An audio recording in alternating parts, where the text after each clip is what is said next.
안녕하십니까. 서울성모병원 영상학과 신나영입니다. 제가 오늘 말씀드릴 내용은 페리바스큘라 스페이스에 대한 내용입니다.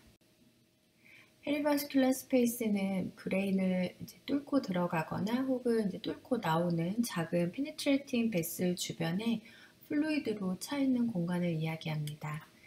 버쇼 로빈 스페이스라고 다른 이름으로 또 잘 알려져 있는데요. 이 공간은 사실은 1842년에 프랑스 피지션인 듀란 파델이라는 분이 처음으로 이제 발견하였습니다. 이렇게 부검한 브레인 스페시멘에서 베이저 갱글리아 부위에 굉장히 많은 작은 구멍들이 있는 것을 확인하고 이 이름을 에텍 크레블이라고 이름을 지음으로써 처음으로 이제 페리바스큘라 스페이스의 존재를 인식하게 되었는데요. 실제로 저 버쇼 로빈 스페이스라고 하는 이름은 이제 그 10년쯤 후인 1851년과 1859년에 루돌프 버쇼랑 찰스 러빈이라고 하는 이 병리학자와 해부학자 분들께서 이제 이 공간이 브레인의 퍼포레이팅 베슬 주변에 있는 공간이라고 디스크립션을 한 이후에 이런 버쇼 로빈 스페이스라고 이름을 따서 불리게 되었습니다. 폼메드에서 페리바스큘라 스페이스를 검색을 해보면 이제 오래전부터 논문이 조금씩 나오고 있기는 하고요. 2012년도에 글림파틱 시스템이 소개된 이후로는 이제 그 연구 수가 급격히 증가하고 있습니다. 특히 MRI 발전에 의해서 이제 작은 공간인 페리바스큘라 스페이스가 잘 디텍션 되면서 MRI 관련된 논문들도 최근에는 많이 보고되고 있습니다. 글림파틱 시스템은 아마 다른 동영상에서 좀 더 자세히 다뤄질 것으로 생각이 되지만 간단히 말씀드리자면 브레인 안으로 영양분을 공급하고 브레인 안에 이제 쌓여있는 노폐물들을 밖으로 배출하는 기능을 하는 것으로 이해하고 계시면 될 것 같습니다.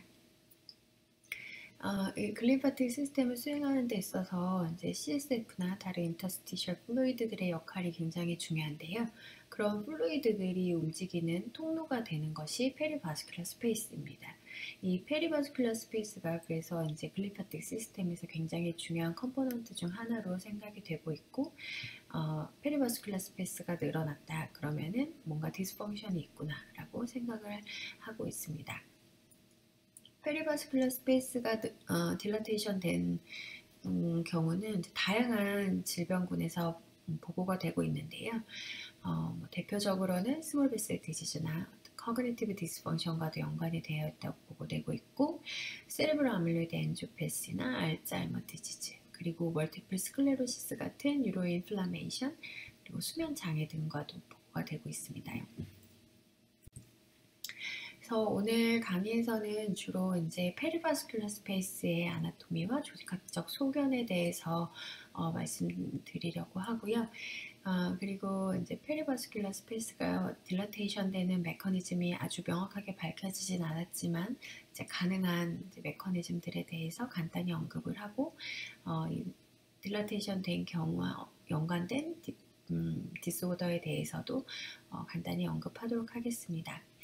그리고 페리바스큘라 스페이스를 어세스먼트하는 방법과 이제 표준 데이터의 필요성에 대해서 말씀드리고 강의를 마치도록 하겠습니다.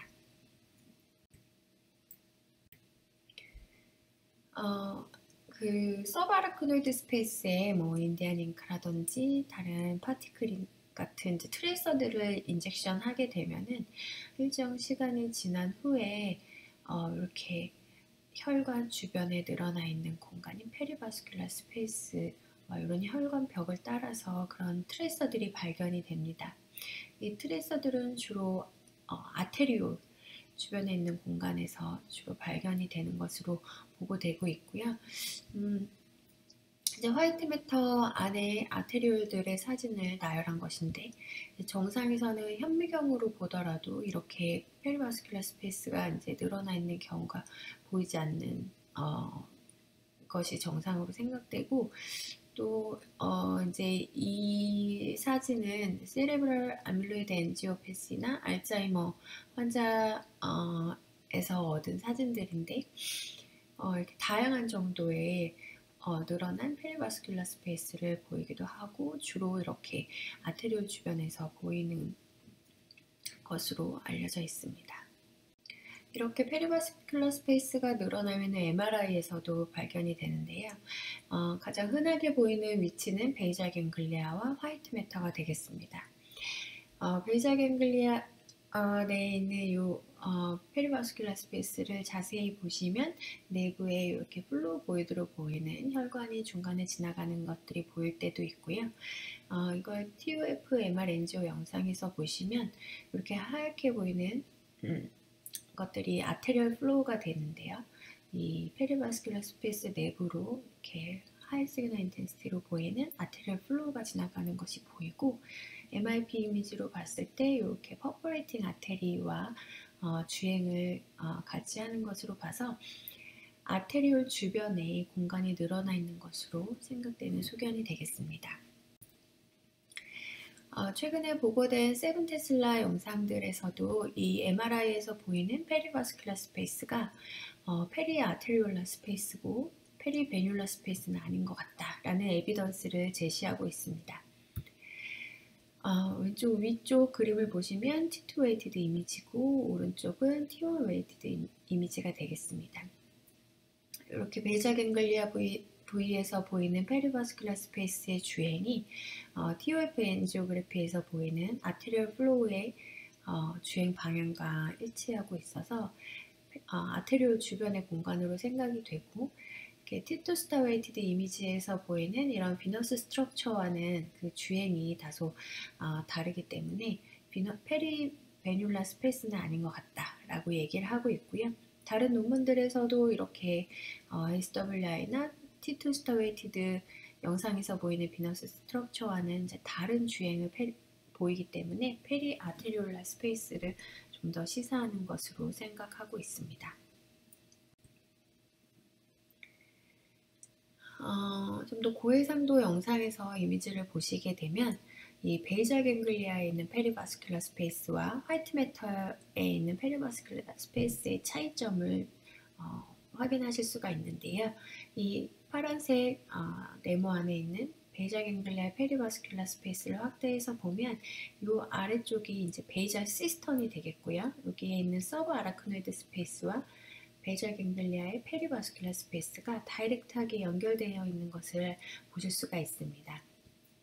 이 위쪽에 있는 이제 조직학 사진에서도 마찬가지로 확인하실 수 있는데요. 이 부분이 이제 서브 아라크노이드 스페이스고 여기하고 이 아테리가 페네트레이션 하고 있는데 이 아테리 주변에 페리바스큘라 스페이스와 서브 아라크노이드 스페이스가 이렇게 다이렉트하게 연결이 되어 있습니다. 반면에 화이트 매터에서 보이는 페리바스큘라 스페이스는 이렇게 화이트 매터 부위에서 보이다가 이 콜텍스와 만나는 콜테코 메듈러리 정션에서는 이제 딱 끊기게 됩니다. 이거는 조직학 사진에서도 비슷하게 보이고요. 이 화이트 매터에서는 페리바스큘라 스페이스가 늘어나 있는 것이 잘 보이는데 이런 콜텍스 부위에서는 해당 스트럭처가 잘 보이지 않습니다. 좀 더 자세히 보시면은 우선 이제 베이잘 갱글리아에 있는 페리아테리올라 스페이스부터 살펴보겠습니다. 이 베이잘 갱글리아에 있는 페리아테리올라 스페이스는 이제 두 겹의 렙토메닌지알 레이어에 의해서 쌓여져 있다고 알려져 있습니다. 가운데 사진을 먼저 보시면 이 왼쪽 아래쪽이 아테리올 루멘이 되겠고요. 그 혈관을 둘러싸고 있는 스무스 머슬 셀 레이어가 보입니다. 그 혈관 벽에 이렇게 단단하게 붙어 있는 L1이라고 써져 있는 레이어, 첫 번째 레이어가 관찰이 되고, 두 번째 레이어는 이 위쪽이 브레인 파렌키마인데, 브레인 파렌키마에 단단히 붙어서 두 번째 레이어가 있습니다. 그래서 이 첫 번째와 두 번째 레이어 사이에 이렇게 늘어나 있는 공간이 페리바스큘라 스페이스가 되겠습니다. 오른쪽 전자현미경 사진에서도 이제 역시 비슷하게 보이고요. 이렇게 아테리올이 보이고 아테리올을 둘러싸서 L1, 그다음에 이제 브레인 파렌키마 쪽에 붙어 있는 L2 레이어가 보이고요. 그 사이에 이제 벌어져 있는 공간이 페리바스큘러 스페이스가 되겠습니다. 이 위쪽 사진을 보시면 이 아래쪽이 서브 아라크노이드 스페이스고 위쪽이 브레인 파렌키마인데요. 서브 아라크노이드 스페이스에서 이제 혈관이 브레인 쪽으로 이렇게 들어가면서 그 혈관을 따라서 페리바스큘러 스페이스가 이렇게 보이고 그 아우터 레이어인 이제 L2 레이어가 이렇게 내려오다가 피아마타와 이렇게 연결이 되어 있는 것을 보실 수가 있습니다. 여기서도 다시 한번 페리바스큘러 스페이스와 서브 아라크노이드 스페이스가 이렇게 다이렉트하게 연결되어 있는 것을 확인하실 수 있겠습니다. 콜텍스에 있는 페리아테리올라 스페이스는 이제 좀 다른데요. 여기는 싱글 레이어로 둘러싸여져 있습니다. 왼쪽 아래쪽 그림을 보시면 오른쪽 아래가 아테리얼 루멘이고 이제 위쪽이 브레인 파렌키마가 되겠습니다. 아테리얼 루멘을 둘러싸고 있는 스무스 머슬셀이 역시 마찬가지로 보이고 있고요. 이게 아테리얼 월과 브레인 파렌키마 사이에 이렇게 단단히 붙어 있는 싱글 레이어가 관찰이 되고 있습니다. 그래서 이런 컴팩트한 레이어에는 이제 페리바스큘러 스페이스가 없거나 이제 굉장히 조금만 보이게 되는데요. 서브 아라크노이드 스페이스에 트랜시스터를 인젝션 하고 나서 보면 아주 소량의 파티클들이 이렇게 페리바스큘러 스페이스에 모여 있는 것을 확인할 수도 있겠습니다. 이 콜텍스에 있는 페리아테리올라 스페이스가 베이지아 갱글리아처럼 서브 아라크노이드 스페이스로 연결이 되는지 혹은 서브 PR 스페이스로 연결이 되는지는 아직은 이제 명확히 밝혀져 있는 바는 없습니다. 화이트 매터의 페리아테리올라 스페이스는 베이지아 갱글리아에 있는 페리바스큘러 스페이스와 동일하게 두 겹의 렙토메닌지알 레이어로 둘러싸여져 있습니다. 오른쪽 위쪽이 아테리알 루멘이고 왼쪽 아래쪽이 브레인 파렌키마가 되겠는데요. 이렇게 파란색으로 표시된 레이어와 노란색으로 표시된 레이어가 이제 두 겹이 있고 그 사이에 이제 페리바스큘러 스페이스를 확인하실 수가 있고요. 이렇게 두 겹으로 돼 있어서 그 사이 공간이 쉽게 늘어나고 다양하게 늘어난 페리바스큘러 스페이스를 다양한 질환군에서 확인하실 수 있겠습니다. 콜텍스와 화이트 매터에 있는 페리베뉼라 스페이스는 페리아테리올라 스페이스와는 다르게 어떤 컴플리트한 렉토메닌지알 레이어로 둘러싸여 있지는 않다고 합니다. 그리고 이제 페리바스큘러 스페이스가 간혹 발견되기도 하는데 이런 혈관을 둘러싼 뮤랄셀이라고 하는 뭔가 에이티피컬한 스무스 머슬셀인지 혹은 페리사이트 정도로 생각되는 이런 뮤랄셀과 브레인 서페이스 사이에서 페리바스큘러 스페이스가 일부 발견되기도 하는 것으로 알려져 있습니다. 이렇게 이제 혈관을 둘러싸는 레이어가 한 겹인지 혹은 두 겹인지에 따라서 같은 페리아테리올라 스페이스에서도 베이지아 갱글리아와 화이트 매터 인 경우에는 이제 두 겹으로 둘러싸여 있어서 좀 더 잘 딜라테이션이 되는 것으로 생각이 되고 반면에 이제 한 겹으로 둘러싸여져 있는 콜텍스에서는 그 페리바스큘러 스페이스 딜라테이션이 보이지 않고 또 인컴플리트한 레이어로 둘러싸여져 있는 페리베뉼라 스페이스에서도 역시 늘어난 페리바스큘러 스페이스가 조직학적으로나 혹은 MRI에서도 흔하게 관찰되지는 않는 것으로 생각이 됩니다. 다음은 그 딜라테이션 되는 메커니즘과 관련된 질병에 대해서 말씀드리겠습니다. 페리바스큘러 스페이스의 딜라테이션과 관련된 리스크 팩터로서 가장 많이 알려져 있는 것은 에이즈와 하이퍼텐션이 되겠습니다. 에이즈는 베이지아 갱글리아 내의 페리바스큘러 스페이스의 딜라테이션이나 화이트 매터 내에 있는 페리바스큘러 스페이스의 딜라테이션 모두에 이제 영향을 주는 것으로 알려져 있지만 베이지아 갱글리아에 있는 페리바스큘러 스페이스에 좀 더 이제 영향을 크게 주는 것으로 생각이 되고 있고요. 반면에 하이퍼텐션은 화이트 매터 쪽에는 별 영향이 없고 베이지아 갱글리아에 있는 PVS 딜라테이션에 유의한 영향을 주는 것으로 알려져 있습니다.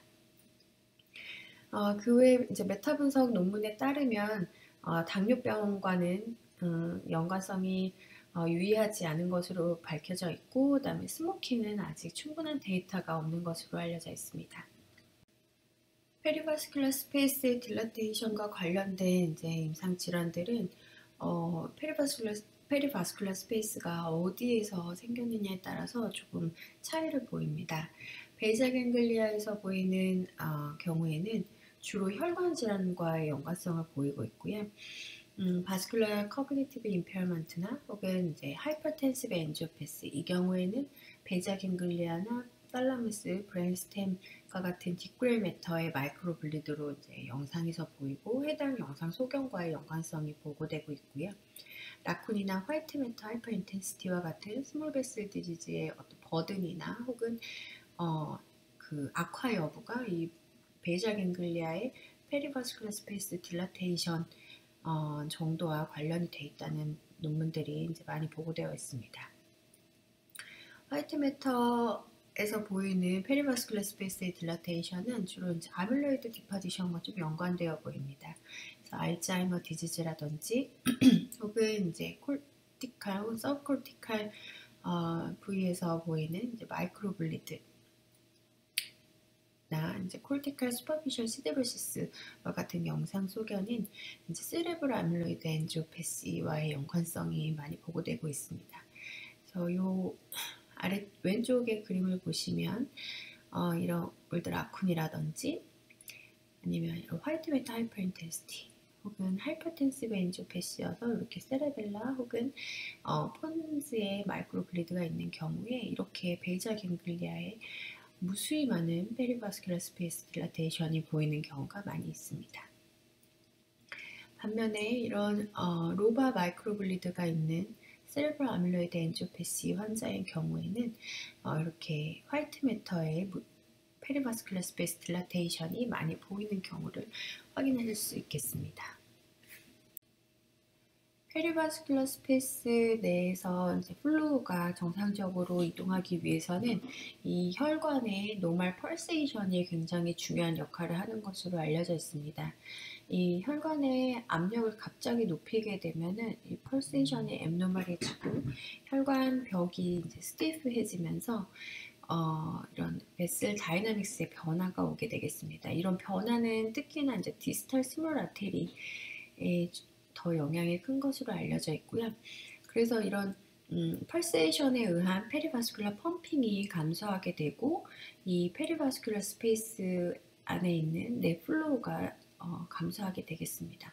그래서 이렇게 노멀 프레셔일 때는 이렇게 안테그레이드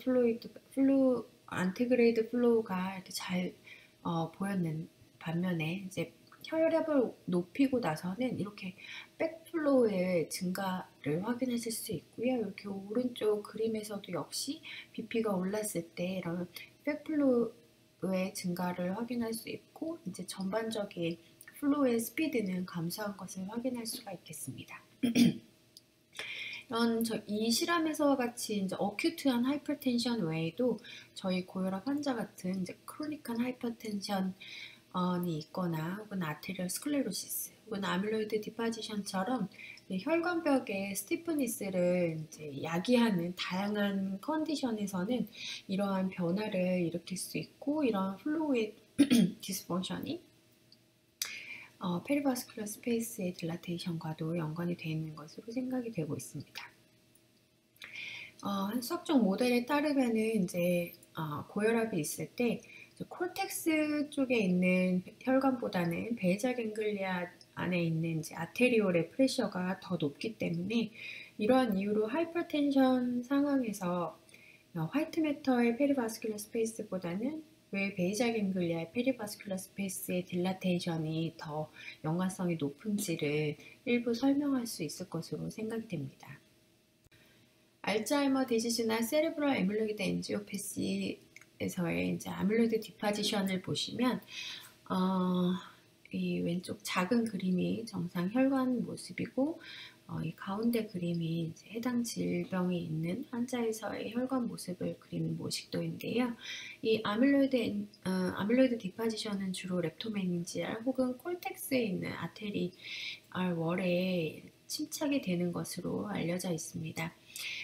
그래서 왼쪽 조직학 사진을 보시면 이 정상 아테리올은 이렇게 생겨야 되는데 이 주변에 혈관 벽이나 혈관 주변 공간까지 이렇게 아밀로이드 디파지션이 되어 있는 것을 확인하실 수 있겠습니다. 반면에 화이트 매터에 있는 아테리올은 이 아밀로이드 디파지션이 발견되지는 않는다고 하고요.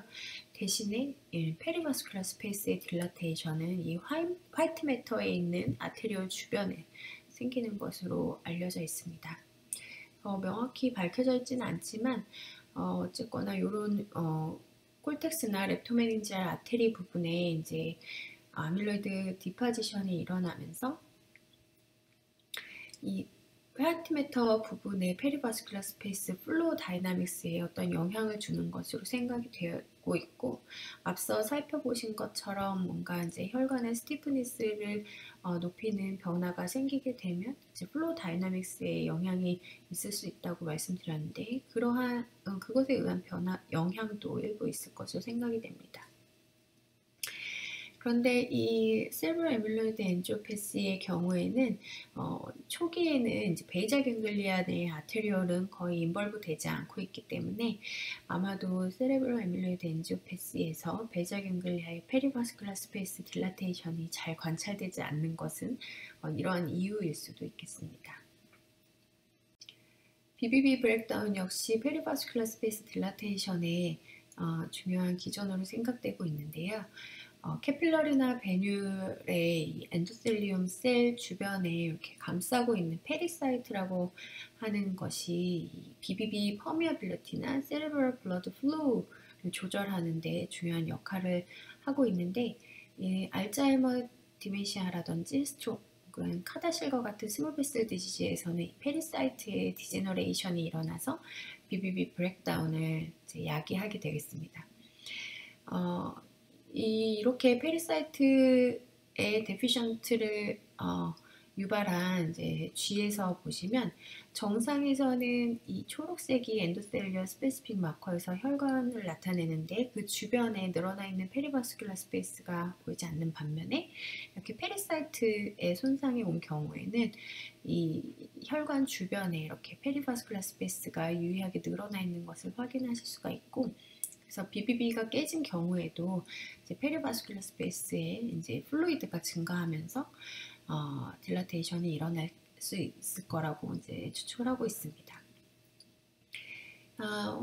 이 환자는 라이트 살라무스에 작은 어큐트 라쿠나 인팍이 있었는데 한 달 반쯤 후에 팔로우업을 했더니 아마도 이 살라무스 인팍으로 인해서 BBB 브레이크다운이 야기되고 그 BBB가 깨진 곳으로 이제 컨트라스트가 새 나가면서 베이자 갱글레 페리바스큘라 스페이스나 혹은 이제 그 썰커스 내부에 이런 컨트라스트들이 빠져나가서 이렇게 플레어에서 할스나 인텐시티를 보이는 것이 보고되기도 하였습니다. 마지막으로 이제 페리바스큘라 스페이스 평가 방법과 이제 표준 데이터의 필요성에 대해서 말씀드리겠습니다.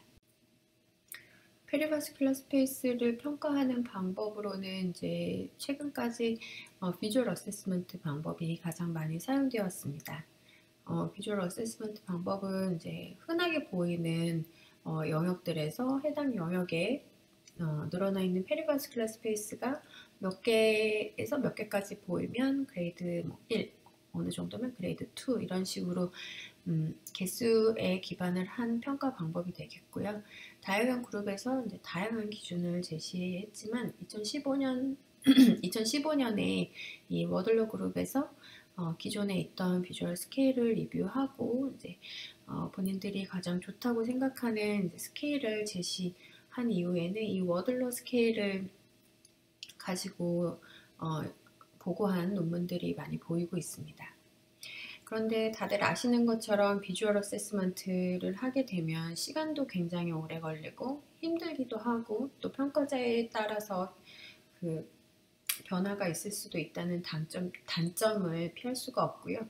또 한 가지는 이런 비주얼 어세스먼트로 저희가 얻을 수 있는 정보는 이제 전반적인 페리바스큘러 스페이스 딜라테이션의 버든이 어느 정도인지에 대한 어떤 한정된 정보만 얻을 수 있기 때문에 최근에는 이렇게 세그멘테이션 기법을 이용해서 자동 혹은 반자동화 한 방법으로 페리바스큘러 스페이스의 전반적인 버든뿐 아니라 이 각 인디비주얼한 클러스터 내에 이제 여러 몰폴로지 피처들을 이제 함께 뽑아내는 기법들을 소개하고 있습니다.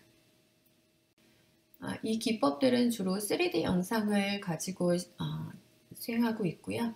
아까 말씀드렸던 것처럼 숫자라든지 이제 전반적인 볼륨이 어느 정도 되는지에 대한 버든에 대한 정보를 얻을 수 있을 뿐만 아니라 이 각각의 그 클러스터들에서 볼륨이라든지 리니어리티, 위드스, 그다음에 랭스, 그다음에 어느 위치에 있는지 이런 각각의 정보를 추가적으로 얻을 수 있기 때문에 페리바스큘러 스페이스가 에 대한 이해를 좀 더 잘 하는데 도움을 줄 수 있을 것으로 생각이 됩니다. 이런 해부학적인 분석뿐 아니라 어떤 기능적인 면에 대한 분석도 이제 해보려고 하는 시도들이 보고되고 있고요. 페리바스큘러 스페이스의 방향을 따른 이제 워터 디퓨전을 보는 DTI 알프스라든지 혹은 CSF 플로우 다이나믹스를 보는 다양한 기법들, 바스큘러 퍼서틸리티나 혹은 세레브로 바스큘러 리액티비티, 그다음에 BBB 브레이크다운 여부를 보는 기법들 혹은 렙토메닌지얼 림페틱스를 평가하는 방법들도 이제 최근 들어 조금씩 소개되고 있기 때문에 페리바스큘러 스페이스의 어떤 이제 아나토미나 이제 펑션을 평가하는 데 있어서 좀 더 나아질 것으로 생각을 하고 있습니다.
그래서 저희가 노멀 데이터에서 굉장히 하이 퀄리티 MRI를 얻고 있는 휴먼 커넥터 프로젝트 데이터를 이용해서 이제 페리바스큘러 스페이스의 라이프 스팬 체인지를 살펴보았는데요. 5살에서 100살까지 연령대가 있었고 약 1,800명 정도의 서브젝트가 있었습니다. 그래서 보시면 나이에 따라서 이제 베이잘 갱글리아에 있던 화이트 매터에 있던 이제 나이가 듦에 따라 전반적으로 버든이 증가하는 소견을 보였고 잘 알려진 것처럼 이제 베이잘 갱글리아에서 좀 더 나이에 의한 영향을 많이 받는 것으로 생각이 되고 있습니다. 근데 이제 보시면 이렇게 아주 영 에이지에서 오히려 이 영 어덜트 서브젝트에 비해서 이 페리버스큘러 스페이스의 버든이 좀 더 높은 것을 확인할 수 있었고 또 아주 올드 에이지에서는 이제 아마도 이제 버든이 높은 사람들은 이미 익스파이어 했거나 다른 질병이 있어서 이 노멀 파퓰레이션에 인롤되지 못했기 때문에 아마 이 헬시 서바이버 들만 나와서 오히려 버든이 줄어든 것도 이제 N수가 적긴 하지만 확인할 수 있었습니다. 그 워들러 스케일을 이용해서 비주얼 어세스먼트를 했을 때도 이제 베이잘 갱글리아는 나이가 됨에 따라서 이렇게 점차 그레이드가 높아지는 걸 확인할 수 있었고요. 화이트 매터 페리바스큘라 스페이스도 나이에 따라서 증가는 하지만 이 젊은 나이거나 어릴 때도 이미 하이 그레이드라고 생각이 되어진 뭐 3, 4 그레이드가 꽤 많은 수에서 발견이 되었습니다. 비주얼 어세스를 한 데이터를 이용해서 나이대별로 이제 퍼센타일 수치가 어느 정도 되는지를 확인하였습니다. 이제 양쪽 모두에서 나이가 들어갈수록 더 높은 그레이드까지 90%타일 이내에서 관찰이 되었고, 이제 전체 파퓰레이션에 대해서 확인해 보면 이제 베이잘 갱글리아의 페리바스큘라 스페이스의 딜라테이션은 그레이드가 3 이상이면은 이제 앱노멀한 것으로 저희 데이터에서는 확인이 되었고, 화이트 매터 페리바스큘라 스페이스 딜라테이션은 4 그레이드가 4면 이제 앱노멀한 것으로 확인이 되었습니다. 두 점수를 합한 토탈 점수에서는 6점 이상이면 앱노멀한 것으로 확인이 되었습니다. 나이대에 따라서는 이제 50대 미만에서는 그레이드 2만 돼도 앱노멀한 것으로 확인이 되었고, 50대에서 69세까지는 그레이드 3, 70대 이상인 경우에는 그레이드 4만 이제 앱노멀하고 그레이드 3까지는 정상 파퓰레이션에서도 보일 수 있다고 확인이 되었습니다. 반면에 화이트 매터에서는 이제 50대 미만에서는 그레이드 4로 보인다면은 앱노멀하지만 50대 이상에서는 정상인 파퓰레이션에서도 그레이드 4까지 보이기 때문에 어떤 정상과 비정상을 구분하는 크라이테리아가 명확하지는 않았습니다. 베이잘 갱글리아에서의 이제 각각 비주얼 어세스먼트 한 이제 그레이드의 대표 영상이 되겠습니다. 그레이드 1으로 보인다라고 하면은 모든 연령대에서 정상으로 판별할 수 있고, 그레이드 2 정도 보이는 경우에는 50대 미만이라면은 좀 앱노멀하게 버든이 높은 것으로 판단할 수 있지만, 그 이상의 나이대에서는 정상으로 간주해도 되고, 그다음 그레이드 3 정도의 페리바스큘라 스페이스의 딜라테이션이 보이는 경우에는 70대 이상에서는 이 정도가 보이는 것도 정상 범주이지만 그 이하의 나이에서는 앱노멀한 것으로, 그레이드 4는 전 연령 구간에서 앱노멀한 것으로 판단할 수 있겠습니다. 화이트 매터 같은 경우에는 이제 그레이드 3까지는 전 연령대에 거쳐서 보이더라도 정상 범주로 생각할 수 있겠고, 그레이드 4로 보이는 경우에서는 50대 미만의 경우에만 좀 앱노멀리하게 많다라고 생각할 수 있고, 그 이상인 나이에서는 정상 범주, 정상 파퓰레이션에서도 관찰되는 그냥 정상 소견으로도 생각될 수 있겠습니다. 최근에는 건강한 청소년을 대상으로 해서 이 페리바스큘라 스페이스를 자동화 기법으로 세그멘테이션을 하고, 이 각각의 인디비주얼 클러스터에서 아까 말씀드렸었던 여러 모폴로지 피처를 추출하고, 또 오버럴한 어떤 카운트라든지 볼륨을 계산을 해서 정상 그룹에서의 이제 수치를 제시한 논문이 발표가 되었습니다. 이러한 노력들이 이제 계속되면 정상 포퓰레이션에서의 페리바스큘라 스페이스의 버든이나 어떤 정상과 앱노멀을 구분짓는 크라이테리아를 정하는 데 있어서 좀 더 이제 도움이 될 것으로 생각이 됩니다. 앞선 슬라이드에서도 언급드렸다시피 어린 아이들한테서도 페리바스큘라 스페이스가 굉장히 흔하고, 특히 화이트 매터 페리바스큘라 스페이스 같은 경우에는 그레이드가 높은 경우도 드물지 않게 발견되기 때문에, 어린 아이한테서 이렇게 프라미넌트한 화이트 매터 페리바스큘라 스페이스 딜라테이션이 보인 경우에는 뭔가 유전적인 소인이 있는지, 혹은 이렇게 많이 보이는 아이들이 나중에 세레브럴 애밀로이드 엔지오패시나 혹은 알츠하이머 디지즈에 걸릴 확률이 높아지는 건지에 대한 궁금증이 생길 수밖에 없겠습니다. 또 반면에 이렇게 올드에이지에서 화이트 매터의 프로미넌트한 페리바스큘러 스페이스 딜라테이션이 보일 경우에는 과연 어렸을 때부터 이 왼쪽에 보이는 아이처럼 화이트 매터의 페리바스큘러 스페이스 딜라테이션이 많이 보였었던 환자인지, 아니면 그렇지 않았는데 뭔가 리스크 팩터에 의해서 후천적으로 많아진 건지, 이런 것들에 대한 궁금증이 생길 수밖에 없습니다. 이제 그런 거에 대한 답은 아마도 롱지튜디널한 스터디가 그 라지 파퓰레이션에서 이루어져야 뭔가 좀 더 실마리를 찾을 수 있을 것 같긴 하지만, 조금이나마 이제 궁금증을 풀어보고자 이 페리바스큘러 스페이스에 대한 헤리터빌리티 스터디를 진행하였습니다. 네, 헤리터빌리티 분석 역시 휴먼 커넥턴 프로젝트 데이터를 이용하였고, 영 어덜트에서 얻은 데이터를 이용하였습니다. 이 영 어덜트는 이제 쌍둥이와 쌍둥이는 아니지만 형제 관계에 있는 시블링스를 같이 인롤해서 스터디한 연구이기 때문에 이런 헤리터빌리티 분석에 이용할 수가 있겠습니다.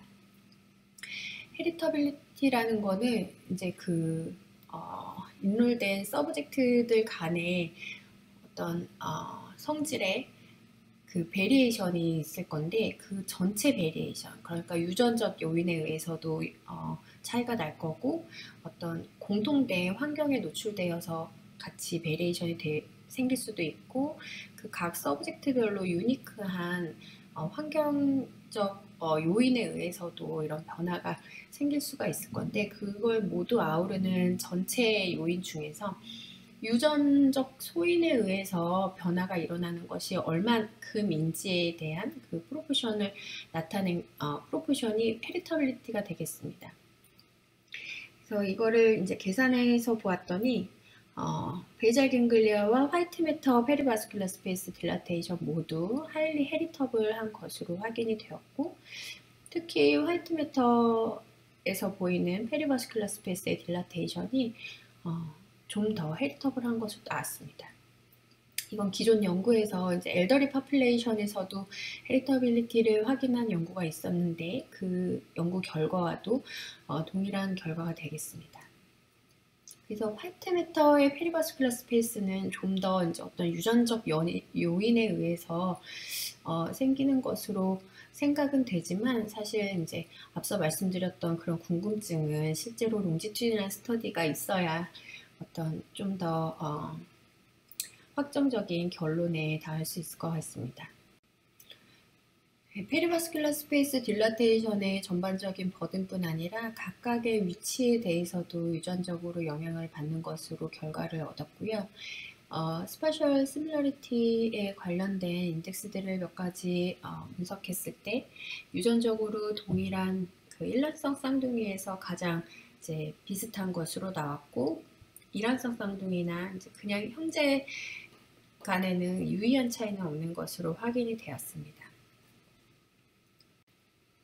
아직은 명확히 밝혀지지 않은 것이 더 많긴 하지만, 지금까지 결과들에 의하면 베이잘 갱글리아와 화이트 매터 페리바스큘러 스페이스 딜라테이션은 리스크 팩터라든지 관련된 브레인 리전이나 이제 질병이 다소 차이를 보이는 것으로 생각이 되고, 이는 이제 앞서 슬라이드에서 말씀드렸던 것처럼 어떤 조직학적인 그 차이에 의해서 일부 야기될 수 있을 것으로 생각이 됩니다. 계속 반복해서 나오는 뻔한 결론이지만, 결국에는 이제 라지 스케일의 롱텀 롱지튜디널 스터디가 이루어져야지만 저희가 궁금해하는 것들이 좀 더 명확하게 밝혀질 수 있을 것 같고요. 그래서 다양한 연령에서 얼마나 많이, 또 얼마나 커야지 페리바스큘러 스페이스가 앱노멀하게 늘어난 것이냐, 이런 걸 결정할 수 있을 것 같고, 또 페리바스큘러 스페이스가 실제로 있을 때, 특히 어린애에서 그럴 때 이게 나중에 지금 밝혀져 있는 관련된 질병들이 실제로 이제 생길 수 있는 리스크가 높아지는 거냐, 이런 거에 대한 궁금증도 풀릴 수 있을 것 같습니다. 그리고 좀 더 베이직하게 이런 디스펑션이 언제 시작되는 건지, 그 디스펑션이 일어났을 때 어떤 그 플루이드의 이런 다이나믹이나 밸런스나 혹은 브레인 자체에 어떤 데미지를 일으키는지, 그 데미지를 입었을 때 이게 다시 좋아지는지, 어떻게 해야지 좋아지는지 등에 관한 여러 궁금증이 해소될 수 있을 것 같습니다. 지금도 계속해서 여러 연구자분들께서 이런 페리바스큘라 스페이스의 아나토미라든지 혹은 펑션을 매저할 수 있고 분석할 수 있는 다양한 기법들을 개발하고 계시는 걸로 알고 있는데요. 이런 기술들이 좀 더 발전을 하면 좀 더 페리바스큘라 스페이스의 딜라테이션을 이해할 수 있는데 많은 도움이 될 것으로 생각됩니다. 네, 이상으로 제 발표는 마치겠습니다. 감사합니다.